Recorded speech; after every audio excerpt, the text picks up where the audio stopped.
زمونږ چې کومه مسلمانه خور ده ډاکټر عافیه صدیقی هغه په امریکا کې په یو جیل کې بنده ده کنه نو د مخکې میاشت کې چې ولکله خور ملاقات لتلې وه اوس لږې ورځې کېږي نو هغې بیا صحافیانو له انټرویو ورکوله ډاکټر فوزیه صدیقی د خور نوم یې دی هغه والا میاشت کې یو پیرا په دویمه میاشت باندې هغه امریکې ته لاړه شي ملاقات دپاره چونکې په هغې باندې عمر قید سزا ده نو هغه چې کله ملاقات له لاړه نو کله چې صحافیانو د بیا دلته انټرویو ورکوله نو هغې ته یې وی چې زما خور چې کومه ده ډاکټر عافیه صدیقی باقاعده چې دی نو باقاعده هغه امریکایان چې دي هغې له بایبل ورکړی دی بایبل له هغې کتاب دی او هغې ولې ورکړی دی چې دا ګوره د دې مطالعه کوه او وی چې کله ما له ملاقات له راغله نو هغې سره په لاس کې چې کوم نو هغه بایبل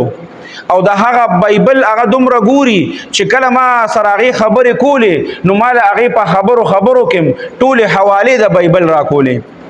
نو د هغې زمونږ هغه مسلمانان چې دي هغې هم ذهني دومره پریشانه کړي نو په هغې باندې محنت دا کوي او په زور پې د هغه خپل بایبل چې دی نو هغه وایي د دې پړایي وکړئ او دا تاسو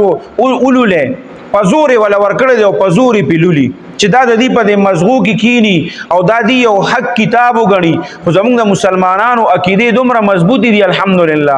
چې کله دی داسې جیلونو ته او داسې سزا ځای ته لاړ شي نو بیا ګورې دی دا عقیدت چې ده دا نورم مضبوطه شي په الله او د الله په رسول باندې د دې ایمان نورم مضبوط شي نو د هغې هغه ایمان چې کوم دی هغه وایي اوس هم ښه مضبوط دی خو دوی پې خپل کوشش کوي کله وله داسې قسمه انجکشن یې ووایي چې د هغې هغه مازغه په هغې کې پوره کار نه کوي او هغه د هغه بایبل هغه لوستل شروع کړي او د هغې هغه ترجمه کله وایي کله څه وایي کله څه وایي نو دوی پې خپل پوره کوشش کوي او هغه دونه مضبوط ایمان والا ده چې هغه وایي چې نه زه په دین اسلام باندې ښه کلکه ولاړ یم